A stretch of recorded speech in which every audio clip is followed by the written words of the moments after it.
The sea never rests. It breatheth low, ragged gasps like a wounded beast drowning in its own lungs, each exhale carrying an ancient, relentless menace. It speaks voices that claw at your mind like wet sand under fingernails, leaving marks you can't erase.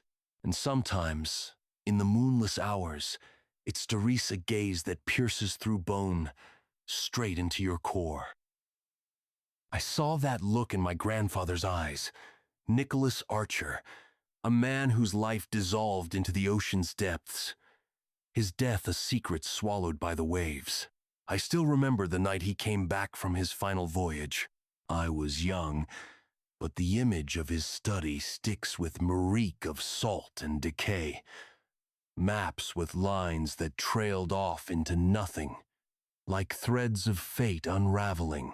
His rope-worn hands shook as he opened a carved box, its patterns twisting like shadows in the deep, alive and restless.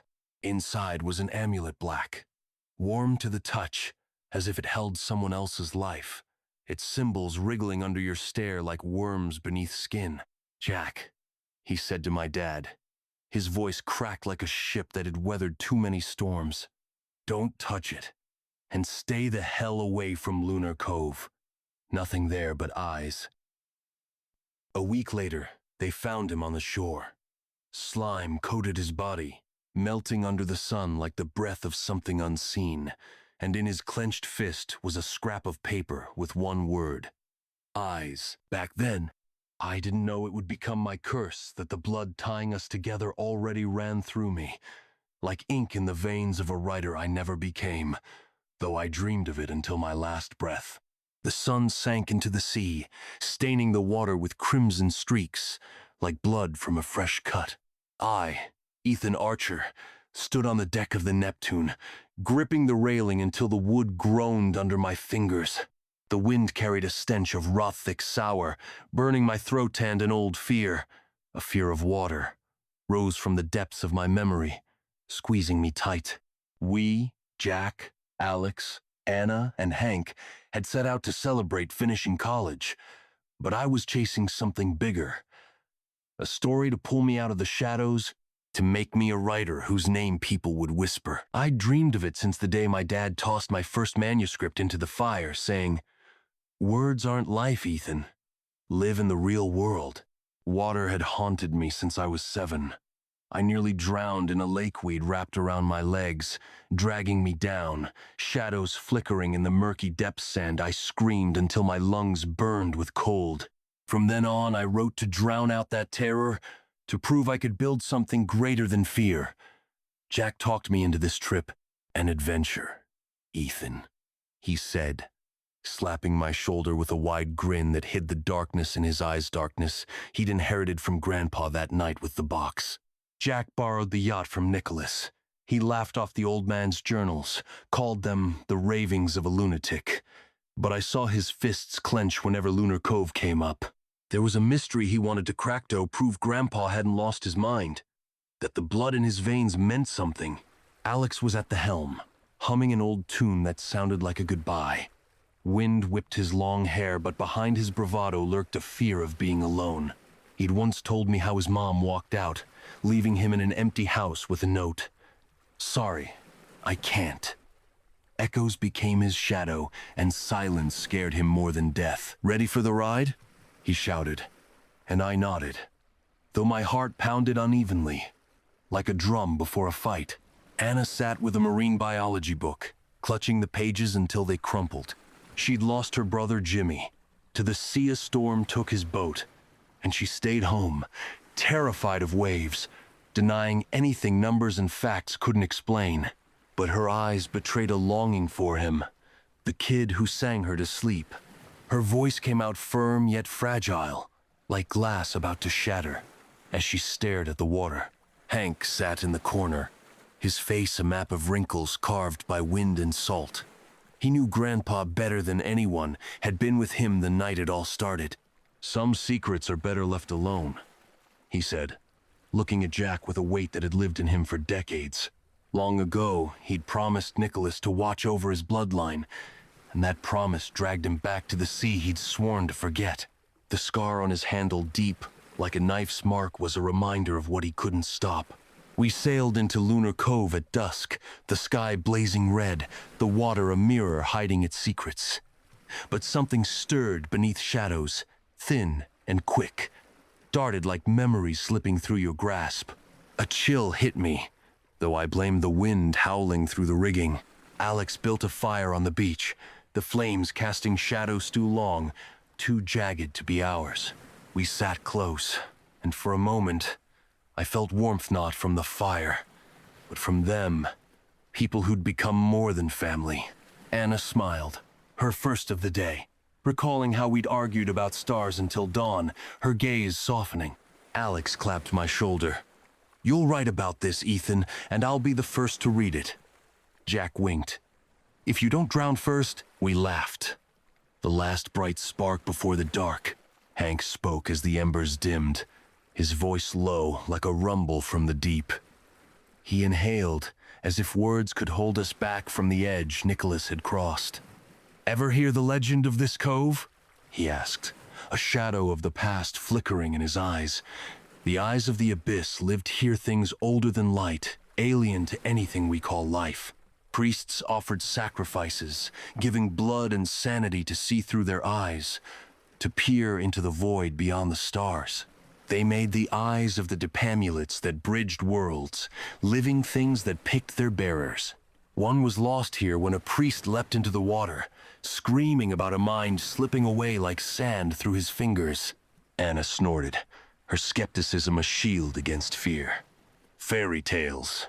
No evidence, just old yarns." But her hand trembled, gripping her book, and I caught her glancing at the water. "Ships vanished here," Hank went on, his voice growing heavier. "Wreckage washed up with symbols no one could read, carved so deep the wood split. Those who came back heard voices that knew their names, their thoughts." His eyes fell on Jack. "Your grandpa found one of those amulets. His blood bound him to attend us through him." The water hummed, like a heartbeat in the earth's core, and I heard a whisper low, wet, calling. "Ethan." Night thickened over the cove, a black curtain, heavy and impenetrable. Jack pulled out the box its carvings writhed in the firelight, coming alive under our stares. He opened it, revealing the amulet warm as living flesh under my fingers, its symbols pulsing with his breath. "Grandpa warned me," he said, his voice shaking, betraying a fear deeper than he'd admit. Hank drew out Nicholas's journal worn, stained with salt. "I was there," he said, guilt flashing in his eyes, old and festering. "I didn't stop him." He flipped it open and read, his voice quivering like wind over water. "They're calling me. Something watches from below the keel, from depths without a bottom. The amulet whispers my name and I can't shut it out. I see eyes, thousands of eyes, glowing in the dark, and they know me."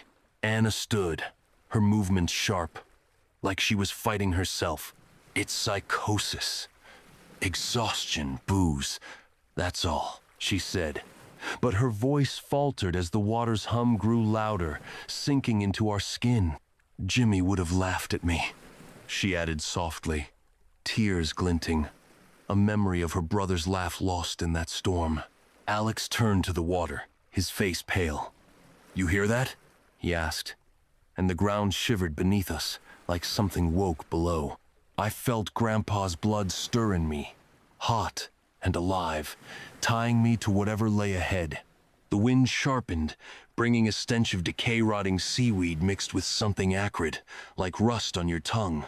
Fish circled the yacht, their movements too precise, as if guided by an unseen will, and the water beneath them warmed, like the breath of a living thing.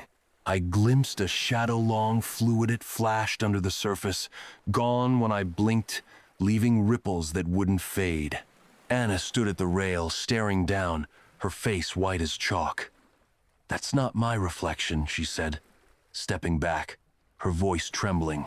In the dark sheen, her lips stretched into a wide, unnatural grin, though she shivered, fists clenched.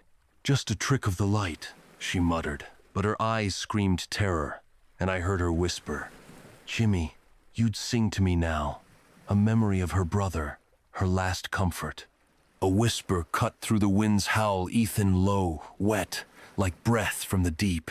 I grabbed my notebook, scribbled. They know me. But my hand shook. Like that day Dad burned my words, leaving a void I tried to fill with lines. Alex joined her at the rail, his bravado melting. "There's something down there," he said, his voice quieter than usual, soaked in the fear that had lived in him since his mom left, abandoning him to echoes. Jack held the amulet out, fingers gripping it until his knuckles whitened, blood dripping onto the symbols, soaking in, making them flare with a faint greenish glow that danced in his eyes. "I hear them," he whispered, and the amulet's warmth seemed to flow from his palms, a foreign life waking under his touch. Anna lunged at him, grabbing his arm. "Throw it overboard! It's mass suggestion! That's it!" she yelled, but he shoved her back with a strength he'd never had. She hit the deck hard, and I heard her mumble, "Sorry, Jimmy. I didn't save you." Her voice breaking, heavy with guilt for the brother lost to the waves. The sea roared, like a creature stirring from a long sleep. Shadows closed in on the yacht fluid shapes, their eyes slicing the night with light colder than ice and older than stars. I felt Grandpa's blood answer in Nicholas's, Jack's, my own tied to this amulet that called us all with its stolen heat. The water heaved as if a giant shifted beneath, its ribs tearing through the sea's fabric. A rumble rose from the depths, low and sharp, piercing bone, making them hum like a struck tuning fork. Shadows thick and flowing, alien, their forms shimmering in the moonlight like liquid glass, eyes blazing in the dark with a cold, inhuman stare. They didn't swim, they glided, defying nature, each move leaving wisps of darkness that melted slow, like smoke in still air. Hank shouted through the noise, "Put it back in the abyss, Jack!" His voice trembled, but there was steel in it memory of Nicholas. Of that night he stood alone, unable to stop his friend. Jack clutched the amulet tighter, blood running down his fingers, soaking into the symbols that pulsed with his breath, heat rising like a predator's exhale. "They know me," he whispered, his eyes clouding, turning foreign, filled with light not his own. "They've always known me." Anna backed to the rail, her face drained. "This isn't supernatural. It's gases, hallucinations, anything but this," she shouted. But her voice cracked as a shadow darted too close, too real. "Jimmy would say I've lost it," she added quietly, a tear sliding down. Her brother's song her last anchor.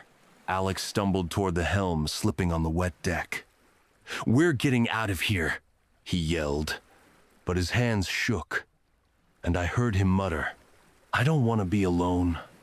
Words torn from the depths where his fear of silence, of an empty house lived. I stared at the water it breathed, rising and falling like a sleeping giant's chest, and in every motion I felt its gaze. The whisper, Ethan, cut my mind like a blade, and I wrote in my notebook, "They see me," hoping those words would save me, become the fame Dad would never see. The engine coughed, let out a long groan, and died, like a beast giving up under fate's weight. Alex slammed his fist on the panel, cursing, his voice breaking like a kid calling for a mom who'd left a note in an empty home. "Damn junk. Work," he screamed, but the yacht froze, held by something unseen. Anna stood at the rail, staring down, her lips moving, betraying the fear she denied.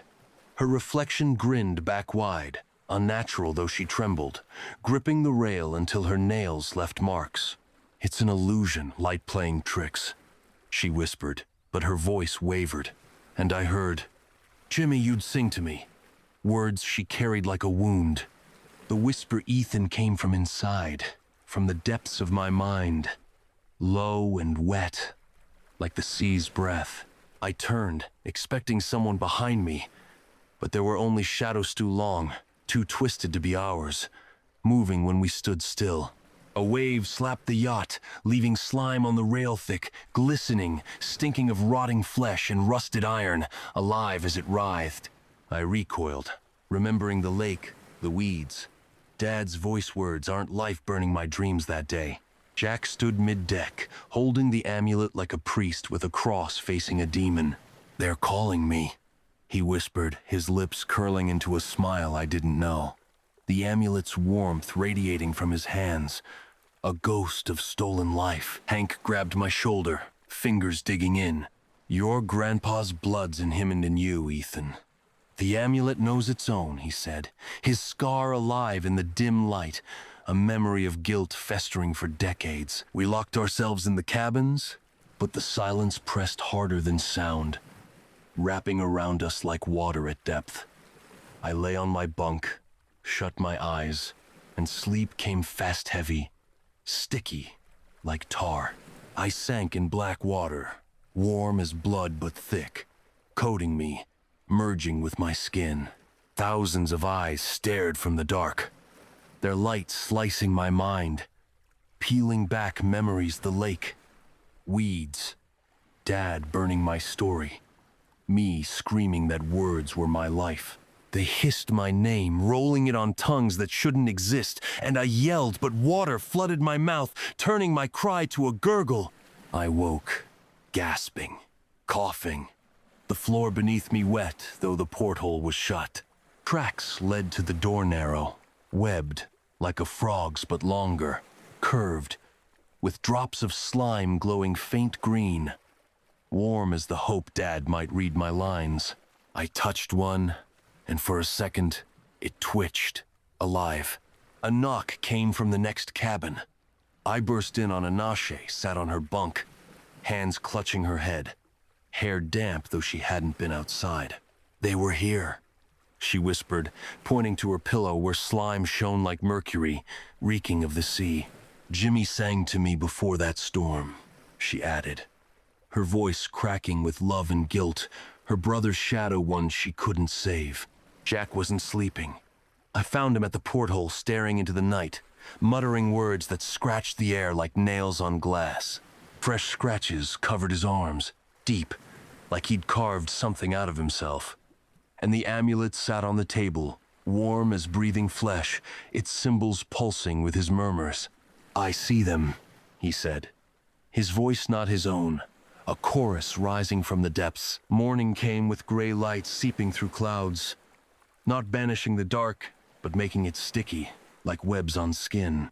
Jack sat on deck, carving symbols into his forearm, same as the amulet's blood trickling, soaking into the wood, darkening like living flesh. "I'll become them," he mumbled, his eyes murky like stagnant swamp water, stripped of the light I'd known in him. Anna grabbed my arm, her fingers digging in, leaving marks. "He's gone crazy, Ethan. We've got to leave," she said, her voice shaking with fear born the night Jimmy sailed into the sea while she stayed ashore, unforgiving of herself. Alex stood by Jack, arms crossed, but his bravado was fraying. "He knows what he's doing. It's an adventure," he said, but his voice quivered, and I heard a whisper. "Don't leave me." Words ripped from the depths where his fear of loneliness, of an empty house, lived. Hank pulled me aside, his steps heavy, like a man carrying decades of burden.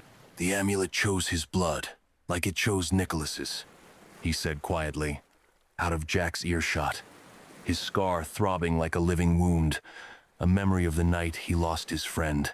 "Without a sacrifice, it won't let him gore us." Hank stared at the water, his gaze heavy as an anchor dragging to the bottom. "It was 73, he began, his voice low, thick with pain that had rotted in him for years. "Me and Nicholas found the amulet in the hold of an old ship off Lunar Cove. He took it, blood dripped from his palm. Cut on a rusty nail end, the symbols came alive, twisting like worms. That night, he screamed about eyes watching from the water, from his dreams.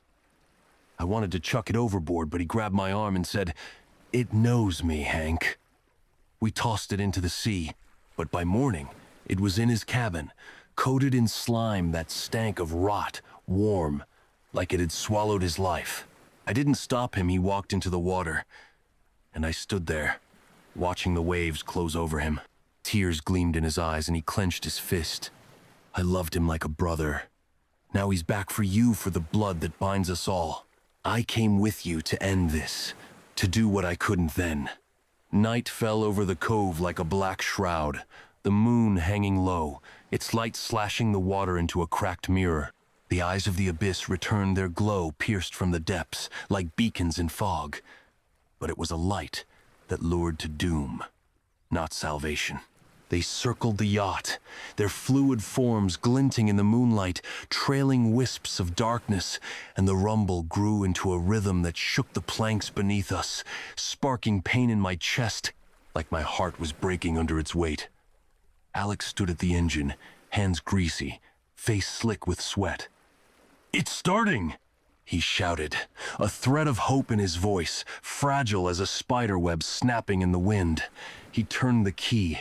The engine roared, but a shadow struck from below long, flowing, alive. It grabbed his legs, and I saw his fingers claw the metal, nails breaking, leaving bloody streaks. His scream was short, sharp, cut off by a gurgle as the water swallowed him, and he whispered, "Mom, I'm here," calling the one who'd left him in silence. Blood spread across the surface, black in the moonlight, vanishing like something drank it from below. Anna screamed, collapsing to her knees, hands tearing at her hair, pulling strands free. "I see him," she whispered, her eyes hollow, staring where Alex sank, but seeing something else, maybe Jimmy. Singing to her one last time. Jack laughed low, guttural sound that sliced the air like a knife, not his own. "They took him," he said, holding the amulet, his blood seeping into the symbols, flaring with light. I rushed him, trying to rip the amulet away, but he shoved me back with inhuman force, and I crashed against the rail, feeling slime beneath my hands cold, alive, like fingers reaching for me. Hank yelled, "Blood! It demands blood!" Hank lunged at Jack and tore the amulet from his grip. Jack's fingers snapped, like his bones had softened. "To the abyss," he roared, hurling it over the side into the dark water, which swallowed it with a dull splash. For a moment, everything stopped. The rumble faded. Shadows retreated into the depths, their eyes dimmed. The storm calmed, leaving only a faint echo of wind whispering through the rigging. We stood, breathing hard, staring at the water, now still as a dead mirror. Anna rose, her face wet with tears, but said nothing, clutching the book that tied her to Jimmy. I wanted to speak, break the silence, but words stuck in my throat like mud, and I just wrote, "We're free." An hour later, the quiet shattered a low, scraping sound, like something brushed the hull. I stepped to the edge and saw a shadow long flowing, its eyes glowing in the night.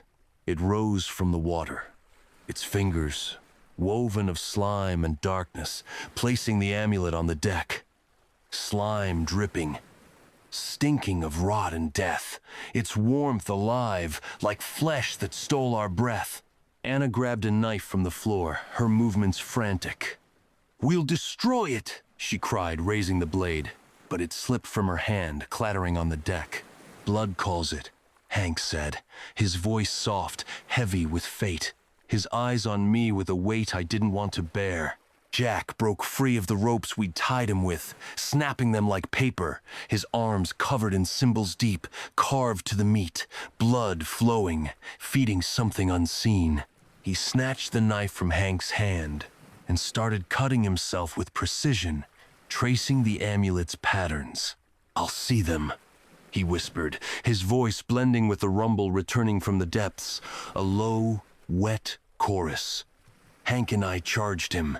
I grabbed his shoulders, but his skin was slick with blood and slime, and he twisted free, elbowing me in the chest. Air burst from my lungs and I fell, gasping. Hank tried to tackle him, but Jack surged with unnatural strength, throwing the old man against the rail, the knife ringing on the deck. Anna stood aside, her eyes empty.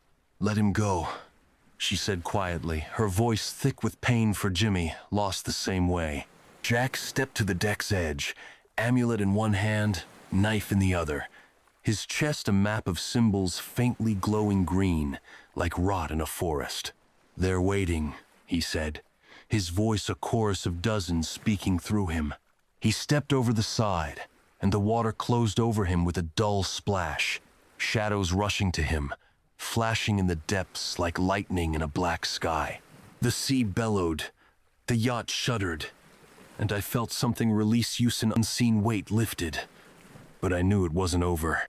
We made it back to shore at dawn, the sky gray and heavy, like wet concrete, the sun unable to pierce the clouds. The yacht creaked, as if mourning what it endured. Its hull marred with slime the water wouldn't wash away, leaving marks like ancient script. We didn't speak, words felt too frail against what lingered in Lunar Cove, against the shadow that brought the amulet back. At home, I tried to write, to capture a story that had lifted me from the shadows. But every day I found track sweat, webbed on the floor, closer to my bed each night. They stank of decay, warm and alive, and I wrote, "They're coming for me," hoping those lines would save me, become the glory Dad would never see. Anna called daily, her voice growing weaker, fainter, like an echo fading in the void. "I see Jimmy in mirrors," she whispered, breathless, and one day said, "I love you, little brother," remembering him, the boy who sang her to sleep, her voice now full of love she hadn't given in time. Hank vanished a week later. I went to his place, the door ajar, air thick with salt and rot, like a sunken ship's hold. On the table sat his knife, rusted though it'd been cleaned days before, and a note. "Forgive me, I had to take it." I knew he'd gone for the amulet, to break the cycle started with Grandpa, to save us like he couldn't save Nicholas. I dug through archives, hunting answers in yellowed papers and ship logs, where Lunar Cove emerged like a curse stretched across centuries. In 1893, the schooner Sea Maiden entered the cove and disappeared. Wreckage surfaced 20 miles north a month later, etched with symbols so deep the wood split. In 1927, a fisherman returned alone from a crew of 5, ranting about eyes in the water. 3 days later, they found him dead in his shack, patterns carved into his chest down to the bone. In 1951, a team of scientists vanished, leaving a recorder. A low, wet whisper repeated their names until the tape cut to silence. I found a book, thin, leather-bound, no author, smelling of salt and mold, its pages handwritten. It spoke of the eyes of the abyss beings from the black void beyond the stars, older than light, older than time, feeding on blood and minds. Priests gave their blood, binding it to the eyes of the deep. Amulets that lived chose bearers and returned until the debt was paid. Grandpa touched it. His blood dripped. He paid with his life. Jack inherited that bond. And so did Two, touched his blood in that struggle on deck. And now it's my turn. I wrote in my notebook, "Blood's the key," and the pages yellowed, like the sea had already brushed them with its fingers. I woke at night to a humlo pulsing like in the cove, cutting through air and bone. The room was cold, air damp, thick with salt and rot, like a sunken ship's hold. The amulet sat on my desk. I drowned it in the river 3 days ago. Watched it sink, but the shadow brought it back, its warmth flowing under my fingers, like stolen breath. I saw it in the window fluid, long, its eyes glowing like dead stars, and it slipped away, leaving slime on the glass, wriggling, alive. I picked up the amulet. It pulsed with heat, alive, and in its depths, my face reflected but not mine. Eyes blank, white as a blind man's, mouth stretched in a smile I didn't make. It moved, winked at me, and I dropped it, choking on terror that gripped my throat. Voices whispered, "Ethan." Low, wet, like sand falling from a shovel, rising from walls, floor, under the bed, surrounding me. I flipped on the light, but shadows in the corners stirred, reached for me like hands, and I bolted outside, where the whisper wove into the wind, the creak of trees. By morning, I found tracks wet, webbed from the threshold to my bed, longer, deeper than before, with drops of slime faintly glowing. The bathroom mirror showed Jack his eyes shining, lips mouthing my name, and I smashed it, but the shards kept moving, piecing together his grin. I called Anna, but she didn't pick up. Her last message. "They're here. Jimmy's calling." Her voice breaking into a sob, a whisper, not her saying my name. The next day, I drove to Anna's. Her house stood open, windows wide despite the rain pouring in, mixing with the stink of salt and rot. The floor was wet, marked with tracks narrow, webbed, like mine leading deeper inside. In the kitchen, her marine biology book lay open, pages torn, scrawled with the amulet's symbols, ink smeared, like it was written with wet hands, a desperate grasp at sanity. In the bedroom, a note, "They won't let go," and below it, a handprint too long, webbed, reeking of sea and death. The bed was empty, sheets soaked, a strand of her hair on the pillow, matted with slime. I stepped out to the pond behind the house's mall. Choked with weed sand, the water rippled, though there was no wind. In the depths, I saw Anna, her eyes white, empty, like my reflection standing underwater, raising a hand to beckon me. "Jimmy, I'm with you," she whispered, her voice full of love she hadn't given. A farewell to her brother in this last vision. My feet moved forward, but I turned and ran, knowing my debt was near. That same morning, they found Hank on the shore. Slime coated his body, melting in the sun. The amulet clutched in his hand, its symbols glowing like on Jack's skin. His eyes were open, empty, but his face calm, like he'd found peace, taking the guilt for us, for Nicholas, the brother he loved. Epilogue. I'm writing this in my room, hearing waves not outside, but inside, in my head, in my veins, where they whisper, calling me with a low, wet voice, relentless as the tide. The amulet sits before me, its symbols squirming like worms under skin, its warmth not its own, but stolen from us, from those whose blood fed it, as the eyes of the abyss fed on our souls. In it, I see them all. Grandpa, screaming into the void. Alex, his bones crunching in the deep, calling for his mom. Anna, beckoning from the pond with love for Jimmy. Jack, his eyes shining in the water. Hank, gripping the amulet in a dead hand to save us. I see myself down there, with them, where words don't matter anymore. I sank it in the river, burned it in fire, but the shadow brought it back flowing, alive, its eyes staring from the night. Footsteps sound beyond the door, wet, heavy, with the squelch of dripping slime. They're here. My blood pays the debt Grandpa's, Jack's, my own, that bound me to the eyes of the deep the moment I touched it on deck. I write so someone knows. Lunar Cove is a door, and if you touch it, they'll come. My pen shakes, ink runs like water rising around me. The door creaks, a shadow falls across the page, and the whisper calls, "Ethan, they're here, and I'm going to them."